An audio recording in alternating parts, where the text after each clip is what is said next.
Friday morning, January 11th, 2025. You're doing lines with the Let's Not Do This podcast. You got the big O, Leon Oliver, sitting alongside two of the three unwise men. America's worst house guest to my bottom, Chris Green here. He's always a bottom. And surprisingly, to my right this time, maybe there's a political shift. Scotty Too Hottie. How are you, gentlemen? Yeah, he's your bottom. Oh, that's terrible. That's just awful. Chris, you know what though? If Chris went to prison, he'd probably be okay. I don't think they would want to mess with him. I mean, just look at him. He's like hairy, and I don't think he's going to be anyone's like, bitch in prison. He might be okay. He's probably the person who would just like cover himself in like excrement, so like no one messes with him. All you would have to do is take that hat off, and nobody would mess with you. Hey man, I got a serious chia pet hair going right now. It's been a while. Got my haircut yesterday, finally. If we get 5 comments, he'll take his hat off and show the world.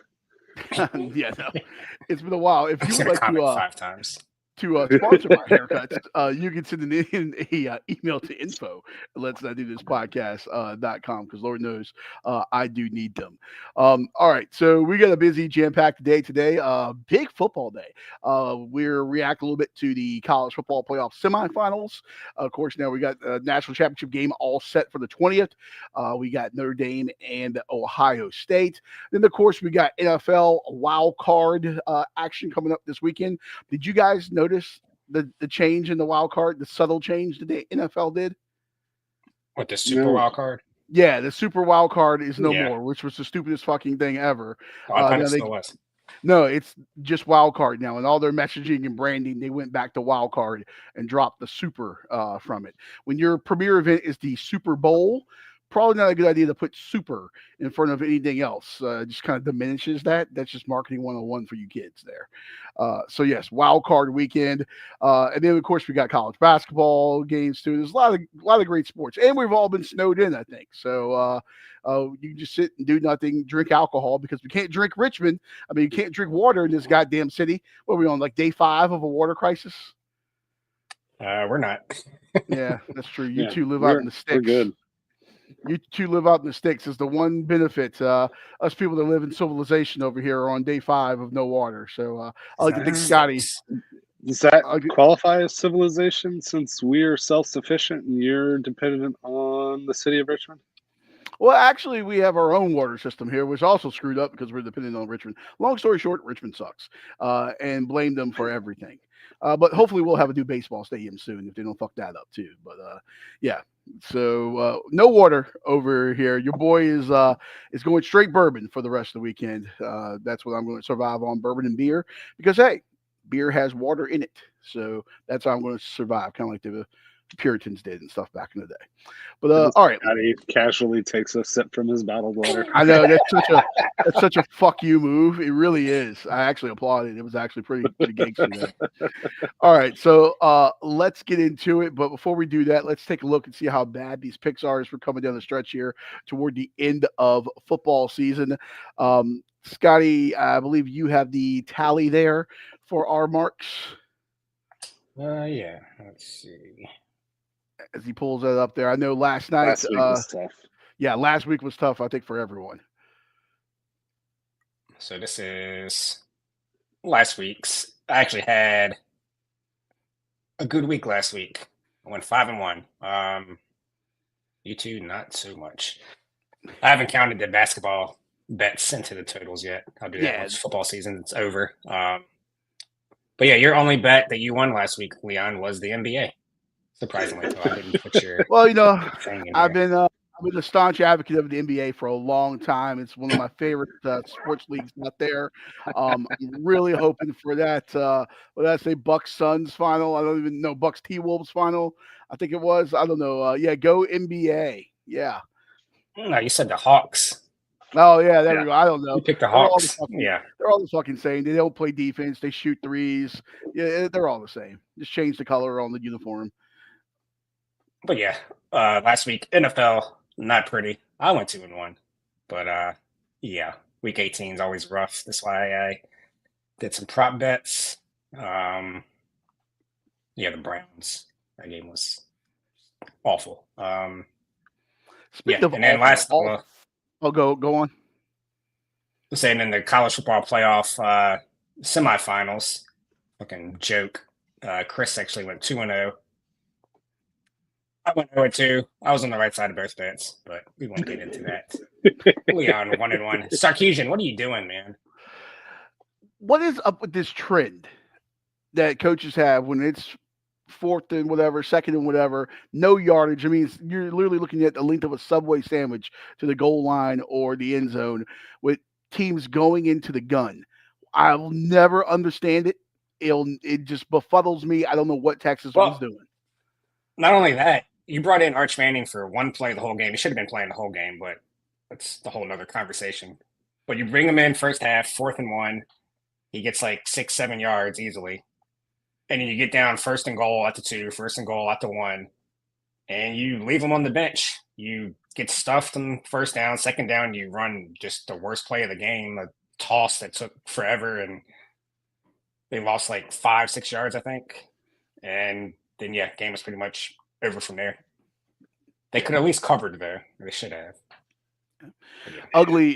Ugly stuff there for them. But hey, we finally did get two good college football playoff games between the Penn State Notre Dame game the night before, and then obviously last night with Ohio State Texas. We finally did get two good college football playoff games. No blowouts. Finally, games that'll make you watch the whole way through. That was actually good. And then going back to Penn State on Thursday night. I mean, Drew Aller played just about as bad as a quarterback can play when he had such a great regular season. And then who was it that was doing color commentary for that game? Was it Greg McElroy? I want to say that was like hyping him up, like going into the last drive. Yeah, he was like, he doesn't turn the ball over. And just like last night, Texas ran a screen that got like 20 yards or something, and I forget who said it. They were like, yeah, Sarkeesian, known for his screenplays that he draws up, and then like 20 seconds left in the half, Ohio State hits a 75-yard screen. That was the difference in the game, really. By the way, speaking of that game last night and Texas play calling, I don't know if Ohio State has spent any time watching people play the NCAA football game, but the shark wheel play exists. And that's what Texas scored 2 touchdowns on, literally just leaking the back out of the backfield. If anyone's watched Big Cat during the pandemic do streams with Barstool, that's all he did when he was playing NCAA football was shark wheel. It's like Ohio State had never seen it before. I don't know, but Texas scored 2 touchdowns with that. But it doesn't matter. Ohio State gets the win, and now we get the Marcus Freeman versus his alma mater stories that'll be going on for the next week or so, leading up to the national championship game. Kind of like how Dabo coached against Bama, obviously for the national championship. That's going to be kind of cool though, going against your alma mater. I would think. I don't know, I don't know. Could you guys think logically, Chris? I know your alma mater's ECPI, but if you were coaching and you had to coach against Virginia, that you do dearly love, could you do it? Would it affect you in any way? No, I'm getting paid to do a job. There's no allegiance except for to the paycheck. We live in America. That's the only allegiance we have. Our God is green. Scotty, what about you? Going against the Hokies, you get to coach in a national championship game. Neither one of these scenarios is realistic. No. Well, Hokies are closer than UVA and NC State at this point. But hey, we are raiding the transfer portal defensively. But yeah, I'm not holding anything back. No, national championship. Oh no. If I had to coach against the Pack, I would do what I gotta do, but it would be one of those things where I ain't gonna run it up like Herman Boone. You know what I mean? I'm gonna do enough to keep them at bay and win, but I'm gonna keep it respectful. It's like a soccer player that when he scores on his former team and they don't celebrate, you don't celebrate the goal. That's what I would do. That's what I would do. That doesn't happen very often, so. Yeah. Yeah. There's a lot All of right. variables that you got to go through. All right. Well, let's get into it. Picks for this week here. Brought to you by no one. Remember, you can sponsor these by sending an email to info at let's not do this podcast.com. We love to talk some business with you, talk some shop. You promote us, we promote you. It works both ways, unlike most of Chris's relationships where it only works with him. I'm sorry, Chris. I'm just mean. That's not where I thought you were going with that. Yeah. No. All right. Let's get into it. Oh, crap. I got the. That was fast. Oh, Oh, yeah.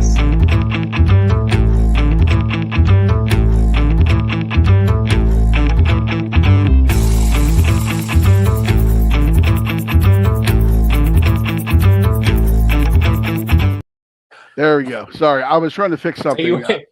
you went 1 second the first time, and then like 8 minutes the second time. Yeah, I was trying to fix something that I saw that needed to be fixed and do that. It just didn't work out, and it wasn't smart.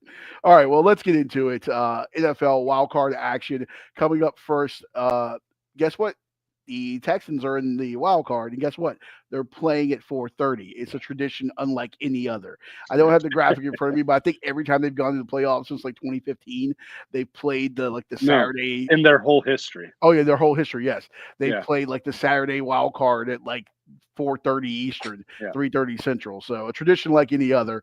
But you got the LA Chargers making a visit to Houston. Chargers laying 3 points over under 41.5 today at 4:30 on CBS and Paramount Plus. Scotty, I'll cede you the floor. All right, yeah. So Houston has been like so uninspiring this year that it's kind of shocks you that they've won 10 games. But yeah, then you have the Chargers who probably met and exceeded a little bit their expectations this year. But yeah, I'm still taking the 3 points here with the Texans. I know the Chargers have won 3 in a row, so they're playing well. But those wins are against the Raiders, the Patriots, and the overrated Broncos. We've talked multiple times this year about CJ Stroud, how he likes to play close games, ride him as a underdog, fade him as a favorite.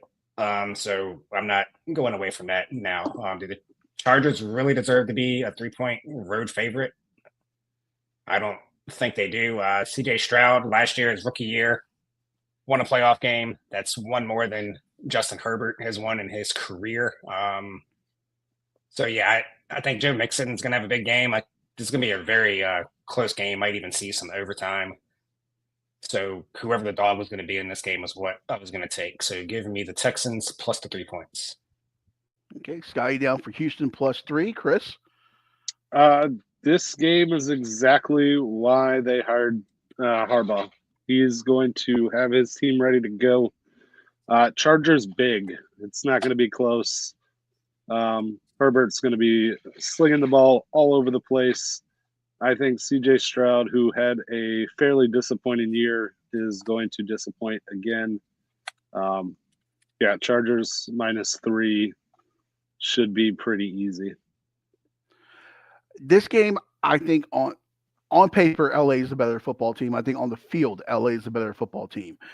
LA's working with something else, much like their counterparts, the Rams, the horrible fire situation right now in LA. And unfortunately, there's been celebrities, regular people, everyone. There's been athletes affected. I know JJ Redick, the Lakers coach, lost his home. That's got to be weighing on the mind of some of these guys. I just wonder in the back of their mind, especially now that you're leaving home, you're going on the road to Houston. How is my wife? How's my kids? How's my family? How's the property? Even if you got everything buttoned up and you got everyone out of town, it's still got to be weighing on the back of your mind. And you're trying to get ready for a playoff game. I think it's just too much stuff going on mentally. I don't think you can ever really underscore these off the field situations, especially when you're dealing with something as terrible as this tragic wildfire situation is in Los Angeles. For that reason alone, just with the distraction, I'm going to take Houston plus the 3 points here because I just think LA has a lot on their minds right now, and I just don't know if that's the best situation going on the road for a playoff game against a Texans team who, yeah, they've underperformed, but CJ Stroud, when he puts things together, can be one of the better quarterbacks in the league when he puts it together. I know they've had a lot of injuries, especially to the receiving core, but at home, I think I think they probably do enough to cover the spread. I wouldn't be surprised if they won. So I'll take Houston plus 3 points here. All right. All right. Next up this evening, we got the AFC North rivalry renewed once more. We got the Steelers making the trip down 95 to, well, I guess, what is it, 76, 95, whatever. I forget the road from Pittsburgh, 80 to 95, I forget. But anyway, going down 95 to take on the Ravens. Baltimore laying 9.5. Over under is 3.5. 8 o'clock this evening on Prime Video. Scotty, you're up, sir. Oh yeah, these two teams played a few weeks ago, and I called it the easiest bet of the year. I picked the under, so of course that lost. But I'm rolling with the under again. I'm a glutton for punishment, I guess. Before that game a few weeks ago, these two teams hadn't gone under this number since 2020. And then you look at both the defenses. The Steelers, they held the Bengals to 19 points last week, so I think they're going to play well. They're probably playing their best ball this year. Russell Wilson, on the other hand, has been awful to close the year. And then there's always playoff Lamar against the Steelers. And then you have the Ravens defense. They've also been playing better to close the year. So, yeah, division rivalry, playoff game should be pretty intense. Russell Wilson's probably going to stink it up. And then we always know Lamar in the playoffs. What's he going to do? I'd like to see this number get over 44, so I might wait a little bit to bet it. But, yeah, give me the under 43.5. Under 43.5 from Scotty. Chris? I'm on the same. It's going to be a fist fight, defensive struggle. Both teams are going to run the ball. Russell Wilson, Jesus Christ. I had him in a parlay last week, and the number was 230, and I think midway through the fourth quarter, he had 51 yards. Big dose of Derrick Henry and Najee Harris. It's going to be clock's going to keep moving. It's going to be ugly. It's going to be a rock fight. 43.5 is way too high. It's probably like 17-9. Chris Boswell is going to kick 3 field goals though. Your boy. Yeah, is that your pick? Chris Boswell over 2.5 field goals. I had not actually looked at the field goal over unders for Tucker and Boswell, but I may sprinkle a little something on that because yeah, these guys insteps because you don't kick with your toe; it's the instep. These guys insteps will certainly make a difference in this game. I feel like. So, Chris, you're going under 43.5. Yes, sir. All right, ladies and gentlemen, you can go ahead and bet over 43.5 because I'm on this one as well. All the things you guys just said. I mean, this is the third meeting between these two teams. Hated rivals, division game in the playoffs. It's going to be a fist fight. Just have you seen two guys fight out back behind an Outback Steakhouse at maybe 2 a.m. in Tulsa, Oklahoma? That's what this is going to be like. It ain't going to be pretty. Someone's going to get beat up. It's just not going to be fun. It's going to be cold as hell too in Baltimore. Imagine sitting in all those seats and watching this. Yeah, I'm going with that under 43.5, but that 9.5 to me is a big number, especially in a playoff game with two division teams. I'm thinking Pittsburgh covers that 9.5. It just feels like a really big number in this situation. What do you guys think about that 9.5? Yeah, that was almost my pick was the Steelers plus 9.5, but Russ has been so bad that I mean, this could very well be like a 24-3 game also. So, yeah, Steelers should cover. They usually play this game close, but I don't know what Russell Wilson's going to look like. Yeah. All right, so we're across the board in unison here, under 43.5. So do with that what you will, ladies and gentlemen. Next up in beautiful Orchard Park, New York, you got the Bills playing host to the Broncos. Buffalo laying 9, over under 47.5. That's tomorrow, 1 o'clock on CBS and Paramount Plus. Chris, I'll go to you on this one first. I fully expect the Bills to blow this team out. The Broncos are going to get exposed. They're not that good. But I am not confident enough in the Bills lane 9. So give me Amari Cooper anytime touchdown plus 300. Ooh, Amari Cooper Wow. plus Okay. 3. That's I actually don't hate that. I don't hate that. Scotty, are you going with a prop here too? I do have a couple props on this show, but not yet. I kind of agree with the spread with Chris. I want to lay the points with the Bills, but something tells me that Denver is going to do just enough to get the cover. So I'm actually going to take the over here. The Bills are going to get their points. Patrick Surtain, probably the best corner in the league. But the Bills don't really have a number one receiver. I know you mentioned Amari Cooper, but he's hasn't been a number one for them yet. Maybe he'll get there, but yeah, so they don't really have a number one, but they still put up points every week, anyways. So I think that kind of neutralizes Sertan because he's just going to be out there guarding a number two guy all game. But yeah, when the Broncos play good offenses, they give up points. So Buffalo is definitely going to put up their points, and then Bo Nix, he might put up some points, either that or he's going to turn the ball over and put the Bills in good spots, or both.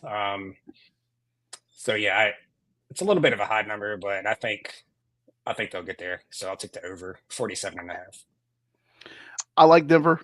I like Denver a lot. Even though you guys feel that they're overrated, I know they haven't exactly, beat a ton of great teams this year. Of those, I forget the exact stat. I saw it yesterday, and it's going to drive me nuts. It was like they have, what is it? Denver's 10-7. I think 8 of those wins or against non-winning teams or something like that. And like one of those 10 wins was against, Kansas City, obviously in week 18 when the Chiefs, just weren't trying. They were trying to get out of there without any injuries, that 38-0 win. So yeah, you look at their track record of who they beat. It ain't exactly a who's who of the NFL.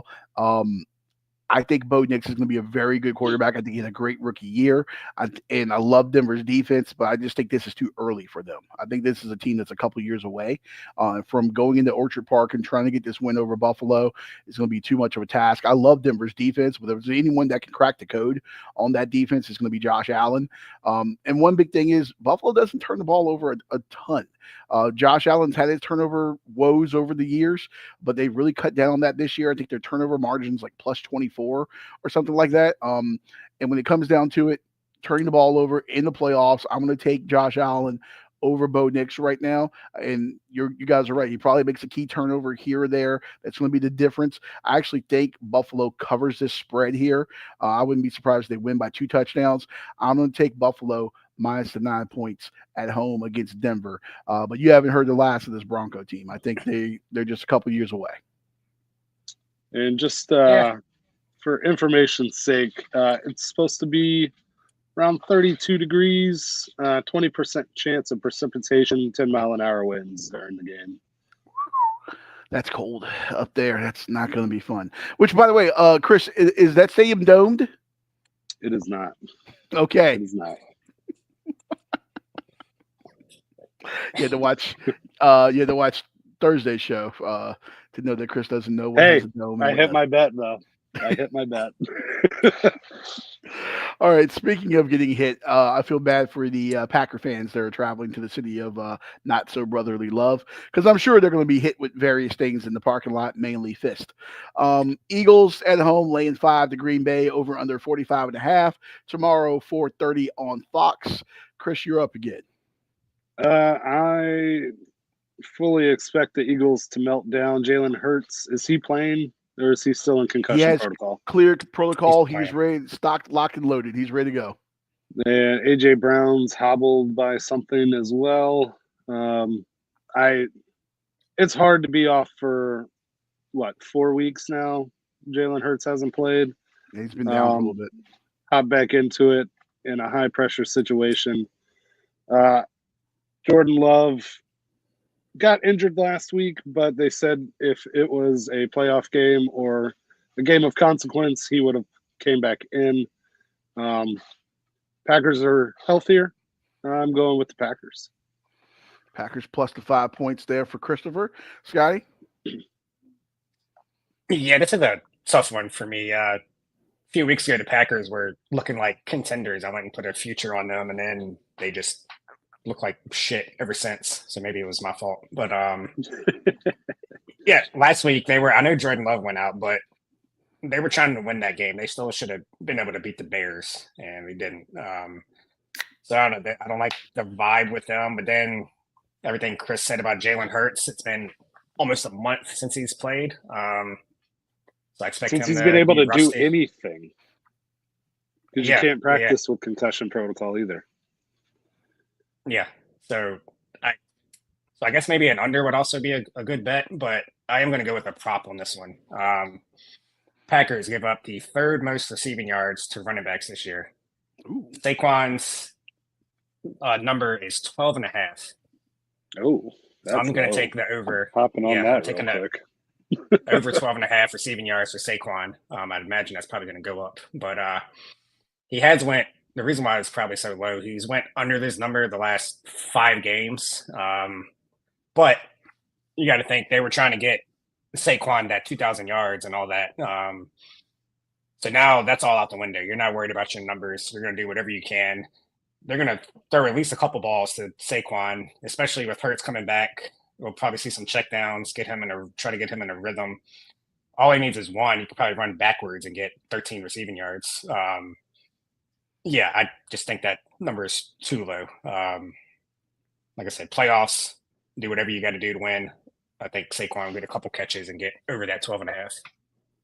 Yep, I just put my bet in for that. That's not a bad bet at all. I like that. I'm going to tail that one as well there, Scotty. Thank you for that nugget. But my pick on this one here, look, Matt LaFleur could call, offense in the postseason. It's just, what about that defense? And we saw in week one when these teams played in Brazil, we saw Saquon run wild all over Green Bay in his debut with the Eagles, kind of setting the tone for what he was going to do in the Kelly Green and I guess white, whatever, black, whatever you want to call it, this season. I think he's going to do enough for Philadelphia to move on. I think they're going to win this game and move on to the next round. I like Green Bay to cover that 5, though. That offense, I think, is going to keep them into the game. So I like Green Bay plus the 5. I think Philadelphia does get the win here. But you should see a heavy dose of Saquon Barkley and probably a heavy dose of Josh Jacobs as well on the ground. That under may be an interesting play here, too. But I'm going to go with Green Bay plus the 5 points in the city of brotherly love. Yeah. Also, last year, in the wild card round, the Eagles got blown out by the Bucks. It's like 30 something to 9 or something like that. Yeah. Another thing to think about. Yeah, because that it's funny. Sirianni, it's kind of like Ryan Day at Ohio State. Like early in the season, I want to say a lot of people were like off the Sirianni bandwagon. Then he turned things around. They start to love him again, but a playoff loss in Philadelphia early on Yeah. with this team would certainly turn the heat right back up. That's yeah. Philly also. They're like that with Jalen Hurts. They're like that with all their teams. It's what have you done for me today, basically. Without a doubt, it's a very tough town to play in. But if you put forth the effort, I think they'll love you. But it's very results driven there. Yeah, Embiid. You hear that, Joel Embiid? Say what you will about Bryce Harper, but the guy puts in the work every day. Maybe he needs to spend some time with Bryce and learn how the Philly fans will love you if you just go out there and try. But yeah, that's the NBA where no one tries and the games don't matter until the postseason. All right. Speaking of which, the Buccaneers and the Commanders renew their postseason. They've had some great games in the playoffs over the last 20, 25 years or so. You got Washington going down to Tampa, Bucks laying at 3, over under is 50.5, 8:00 on NBC. And did I go out of order? No, I didn't. Okay. No, you're good. 8:00 on NBC and Peacock here. Scotty, you're up, sir. All right. Yeah, another tough one for me. I'm going to go a player prop on this one too. I do think my Commanders cover, but I'm never going to bet that because that's an auto jinx whenever you bet on your own team or whenever I bet on the Commanders. And then the total, I think, is also tricky. I know everyone's going to be on the over for good reason. It seems obvious. But this is Jaden Daniels' first playoff game. Could be a slow start for him. And then Baker, he tends to not really play as well in games that he should play well in.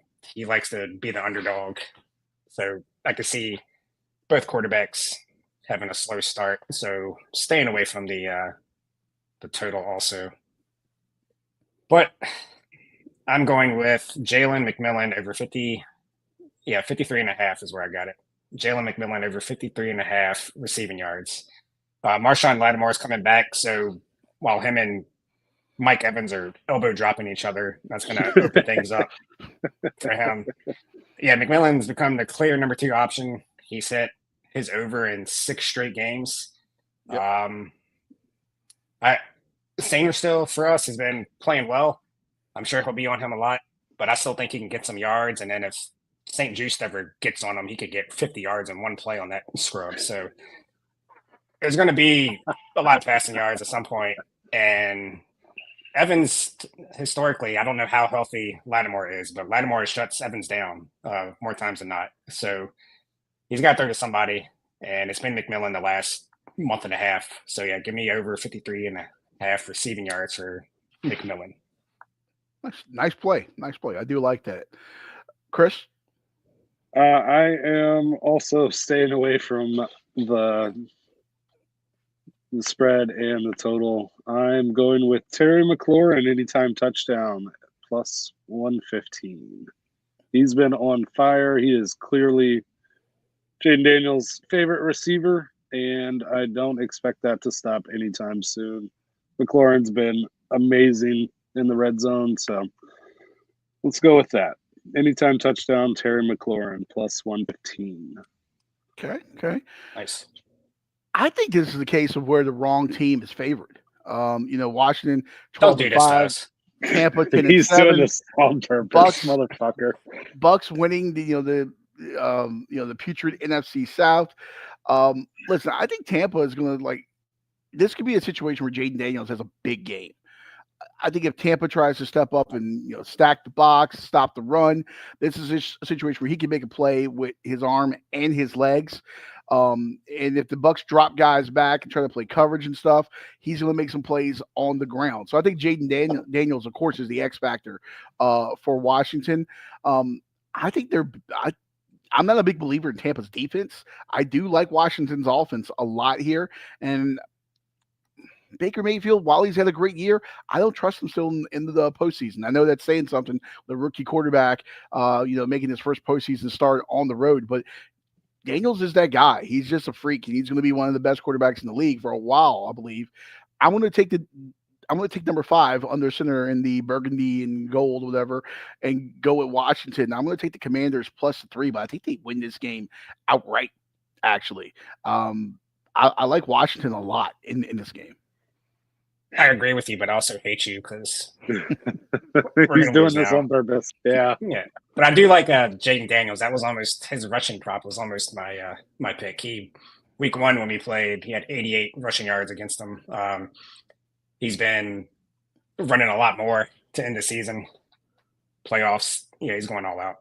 Yeah, and the old adage used to say, "Let Russ cook." Just let Jaden let him cook. Let him do what he needs to do. Design plays where he can get out to that edge and make that decision if he can run past. Put some design runs in there.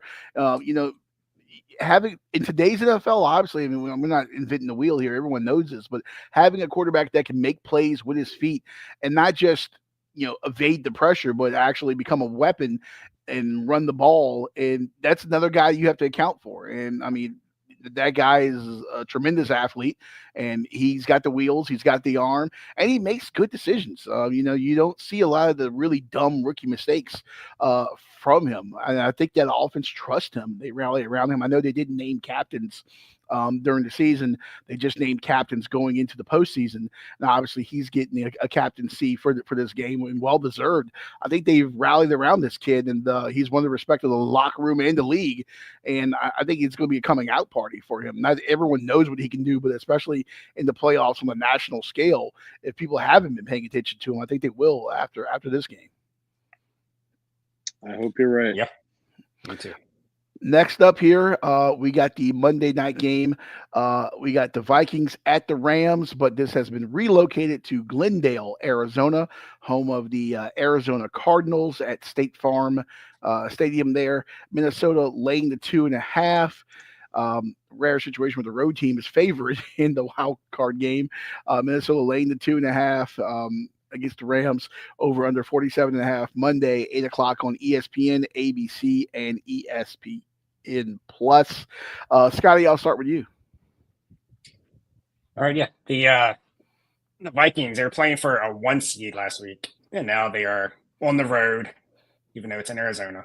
But in the first round of the playoffs, yeah, I think that's going to maybe take a kind of a toll on them mentally. I'm going with the Rams plus 2.5, and I actually think they're going to win this game. At home, the Vikings, great team, one of the best teams in the league. But away from home, they're solid, but nothing really to write home about. They played in October, I think it was, in LA, and the Rams won by 10. And yeah, the Rams have been kind of on fire. They didn't play anybody last week. So before Maybe that, let's use a different term. oh, shit. LA's on fire. Maybe use a different term. I'm sorry. They're hot right now. They're hot right now. Good call. Damn it, Yes. need a drop. Yeah, we do. I need to build something in there. But go on. Yeah. I'm sorry. They won 5 games in a row. They are very hot right now. Yeah, and including 44-42 win over the Bills in that stretch. They're just playing their best ball. I think the kind of morale of each team are kind of trending in opposite directions. The Rams, they were looking like they were went to another disappointing season, and the Vikings were looking like world killers out there. And now Sam Darnold, last week was pretty much a playoff game. He looked bad. He looked like the ghosts were back. Now all of a sudden he's playing. I mean, this game means a lot for him financially for the future. I think he's got a lot on him now. Everybody was talking about him, getting a big deal somewhere, or the Vikings paying up for him to stay there. Now, if you go in and look bad again, then you're back to being Sam Darnold, basically. Yeah, it's like the vibes a lot better for the Rams right now. I know it's in Arizona, but I still like them to win the game, so I'm taking the 2.5 points. Okay, taking the Rams plus 2.5. Christopher? I am on the opposite side. I think this game being moved to Arizona is a big hindrance. There's going to be, there's never LA fans anyways in LA. There's definitely not going to be any LA fans in Arizona for this game. Vikings fans travel well. It's going to be a Vikings home game. I think the Vikings roll. They're looking to prove that they don't suck and that this whole season was not a fluke. I think that Sean McVay is probably coaching his last game. He's ready to get in the booth. He's sick and tired of working all these long hours trying to come up with scripts and plays. And, he's hinted at retirement when they won the Super Bowl. So he's got one foot out the door. I'm going to take Sam Darnold over the old aging Matthew Stafford. And give me the Vikings minus 2.5. Vikes minus 2.5 from Chris. All right. You mentioned the fans. The Arizona Cardinals actually did something really cool. They sent two. What was it? They sent two of the team's 777 planes to LA. They picked up the Rams. They picked up staff. They picked up their families and 6 dogs and 2 cats. Kid you not, 6 dogs and 2 cats made the trip as well. Will they be at State Farm Stadium? I don't know, but that was actually really cool to see a division rival help out their the other team in the playoffs in their time of need. I kind of go back to what I talked about with the Chargers as well. Obviously, having this game relocated, these guys have their families hopefully all accounted for and stuff, but still, it's in the back of their minds. It's one more thing to think about. And LA, you think Sean McVay, you think offense. Obviously, they had that 44-42 win over Buffalo in week 14. But then after that, that 5-game winning streak and clinched the division, they dropped to like 14.6 points a game. And their high in passing was 189 yards. They've been kind of grinding it out with Kyron Williams on the ground. That explosiveness that you think about with McVay and the offense has kind of gone away. And this is a real bounce back situation, as you guys mentioned, for Sam Darnold. Scotty, as you said, a lot of money is riding on him on this game here. I think when you have Justin Jefferson, you have Jordan Addison, you have those weapons there. There's a lot of pressure on Sam Darnold. I think he's going to come through here because I think the Vikings are a more talented team. I really do. As you mentioned, they were playing for a 1 seed last week, and I think a lot of doubters have more ammunition, if you would say, because they've kind of backed into the postseason with those 2 straight losses. But I think this is a really talented team. I think just LA having being relocated and everything else, a lot of things on their mind, and I think the Vikings have a better offense right now, and I think they could force this into a shootout game that LA may not want to be in right now, the way that they're playing football. So I'm going to take Minnesota minus the 2.5 points in Arizona here. All right, I'll battle you two guys. You mentioned the Rams offense. I think a lot of that also has to do with how good their defense has been playing. Yeah, no, defense has been lights out. Yeah, a lot of young defense, but very good. I think they'll have some fans there. Not a lot, obviously, but I mean, a lot of those fans are having to evacuate anyways. So why not just go to Arizona and root for your team for the 200 Rams fans in LA? Yeah, how does the ticket situation work if people have already purchased the tickets for the LA game? If it was in LA, do they transfer, or do they? I believe I saw somewhere. Don't quote me completely on this, but I believe that I saw where they were going to honor some of those tickets so people could make the arrangements. Then they were going to open it up to like Rams season ticket holders, and then there was going to be like a general public sale. And I think we're at the point now where obviously it's a general public sale. I don't know how many of them are out there or what the price point is on that. You got to imagine it's going to be some Cardinal fans that are going to show up just to root against a division rival.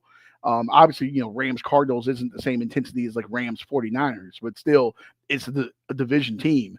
Well, you also get some people that show up trying to show their support for LA. That is true too. And Scotty, you are right. I think it was you that mentioned, the Vikings do travel. There's a lot of, that was you. Okay. There's a lot of snowbirds from up there that, go to different places around the country. So I'm sure there'll be some, what's that awful dish? It's like a fish kind of casserole. It's like lutefisk or whatever they eat in Minnesota. I'm sure there'll be some lutefisk in the parking lot there. Sounds awful. Yeah, it really is. It's like a mush kind of gelatinous. Yeah. I've never heard about it until Bobby Hill ate a whole tray and then blew up the bathroom in church at King of the Hill. Right, I got a question. It's coming back. King of the Hill's coming back, right? Yes, it is. Yeah. Scotty, did you write down our preseason division picks, or do you have that anywhere? I don't think so. Yeah, okay. I know I had the Rams. I can go back and pull that. But I'm just curious. Yeah, I might have it somewhere. I'll have to check through all my spreadsheets, the random ones I have. Chris, we know that you've been curious for a long time, and we just support whatever you want to do in your life. You were born this way, and we just we support you. All right, we were both right about the Jets, though. Yes, we were. Goddamn Jets. The guy, Kevin, what's the KFC from Barstool? The goddamn Jets. He always says he's got that shirt. Yeah. All right. Before we get to the underdog picks here, I did want to share one thing. Obviously, Ohio State beat Texas yesterday. I found this tidbit interesting. Jack Sawyer, who returned that fumble there for the touchdown for Ohio State, said he was walking off and he said, "Screw you." We started laughing. That's my boy. Quinn Ewers, remember, spent his first year at Ohio State, redshirted there. That was his roommate at Ohio State, was Jack Sawyer, returning it back. So old friends having a little chuckle there as Ohio State gets the win there in Dallas. I thought that was pretty cool. Can we revisit what I said a few weeks ago, that Quinn Ewers sucks and you defended him with your life? Yeah, I'm off the Quinn Ewers bandwagon. Yeah, I've been saying ever since he came back from that injury. I don't know if that had anything to do with it, that he just looked bad. Arch Manning should have been in. They probably win if he does. I said this in the group chat, but it's like when he has no pressure, he was getting like happy feet, and then when dudes are coming down on him, he just stands there and doesn't move. like zero awareness. Yeah. I think if Cade Klubnik was the Texas quarterback, they win that game. Speaking of quarterback moves, too, before we get into these underdog picks, Carson Beck pulling his name out of the NFL draft and going into the portal and transferring to the U, heading to Miami. All I'm going to say is he's dating the Cavender sister. That's all I'm going to say. It's a mighty So now fine there's pull to Miami. yeah. So now there's stuff coming out of Georgia that like their relationship was like annoying to their teammates, and it caused, I guess, some Of shit. course. Yeah. Hey, It, he's dating the Cavender sister. Miami's known for cocaine, but do they have meth for him there? I don't. The I'm sure comments, they got it Chris. all. The comments, Chris, are not the comments of the Let's Not Do This podcast, doing lines or its subsidiaries. That's Chris at Just Let's Not Do saying, This podcast.com. he looks like he He, does look, meth. he looks like Beavis's dad in the movie. Jesus Remember when they meet their parents? God. I'm just going to say he's dating a Cavender sister. He's doing okay. For now. Though I will say they are kind of a football like black hole because the other one's dating Jake Ferguson of the Cowboys, and the Cowboys, well, we saw their season, so maybe if you want to play good football, you stay away from them. Maybe I don't know. Yeah, I think there's definitely a correlation there. So just wait till somebody will draft him after next year, and then he's probably not going to be very good, and then they'll all of a sudden they'll Yeah, see cut Will out there. Levis. Oh, there we go. Also, going into draft, he was like, you know what? Probably don't want to be a Cleveland Brown getting picked in like the third round. So I'm just going to go ahead and go back because the Browns are probably going to take a quarterback or two in this draft here. So, Well, all I right. think he also. What? Go ahead, I Chris. was going to say future UFL quarterbacks, Carson Beck and Quinn Ewers. Well, I think also he realizes that he's probably not going to make too much money in the NFL. He's probably not going to get a big second contract. So stay in college, get the what do you get, like $4 million? Yeah, $4 million. And Scotty, that's a great point there. I think you're going to see that from a lot of these guys. If you're not getting a first round grade now, like you're not, if you're not Shador, if you're not Travis Hunter, just stay. You see that a lot with NIL in women's basketball. A lot of these top players have decided to come back and play women's basketball because you're going to make more money in NIL than you will in the WNBA. I mean, even Caitlin Clark isn't setting the world on fire with her salary. She's all the off the court endorsement stuff. So I mean, that's a whole new factor to think. I think the top salary in the WNBA is like $300K. So it's got a long way to go. Baycott for your UNC boys. Fuck Carolina. He stayed, and now he can buy a hotel. Yeah, he bought a hotel with his NIL. You know what? He's the one smart Tar Heel. I'll give him credit for that. He uses brain. He's from Richmond, right? Didn't he go to like Benedictine? I think so, somewhere. Yeah. I'm going to give that's the Benedictine part and not the Carolina part. All right, let's go and take a look at our upset picks for the week here. Lining up our underdog parlay, I will go ahead and start things off on the hardwood. Louisville, they head to the Steel City to take on the Panthers. They are +1. Wait, did I just hit? Oh, sorry. I had three graphics up, and I thought I got confused on my screens. I'm sorry. But yeah, they're +145 taking on the Panthers there. I really like the job that Pat Kelsey has done so far. You look at what Louisville's great job. Yeah. They were terrible last year. Yeah, they were just absolutely horrible. And like the mass exits from the program. Javon Hadley, I know he's had like 32 the other day when they beat Clemson. And that's always a tough place to get a win down there in Littlejohn, taking on Clemson, gave them their first ACC loss of the year. I really like what he's doing with this Louisville team. They're tough, and I think they're playing with pride. It means something to play for Louisville basketball, and I think he's bringing that back. And I think this is going to be one of the better college basketball games of Saturday. But I like the Cards to get the upset win there in the Steel City against the Panthers. Next up here, who got the Packers +210? That's me. Packers are going to win the Eagles. Eagles die. Chris going with Green Bay +210 at the link. So we're not high on the state of Pennsylvania. Well, usually at all anyway, but especially this afternoon. And then Scotty, you're closing things out with the Rams. Yeah, I spoke about it earlier. The ghosts are back for Sam Darnold. Go Rams. Rams plus 115. So put all this together, you're looking at plus 1533. Scotty, if you go to the ATM and you take out one of the several hundreds of dollars that you have in there, I'm sure, and you go and you bet on this with a crisp $100 bill, what are you winning? 1533. Yep. No, Did you say Chris? 1,500. I said Scotty. He was excited because he heard it. Oh, you said Chris. No, I said I thought Scotty. you said I always go to Scotty for this because you don't have $100. That's true. Who still goes to the ATM? Unless you're in a casino. Dude, if you go to the casino ATM, that's you rough. are a degenerate. Yeah. I know a guy who went to a strip club in Vegas and pulled out it was over a G. I forget how much he had to go back and take out, but the transaction fee on it alone, it was like 20% transaction fee or something like that at the ATM. If you go to a strip club in Vegas and you go to the ATM, you're in a rough spot, bro. You're in a rough spot. Yeah, don't do any type of ATMs in Vegas. Yeah, especially in a strip club. That's just a recipe for disaster there. So, all right, well, that'll wrap things up for Saturday. We'll be back on Thursday at our normal time slot. No Wednesday action. We'll be back on Thursday at our normal time slot for the Let's Not Do This podcast. Also, NC State taking on UNC this afternoon in basketball. So go Pack there. Any closing words for you, gentlemen? Nope. Hail to the Commanders. Yeah.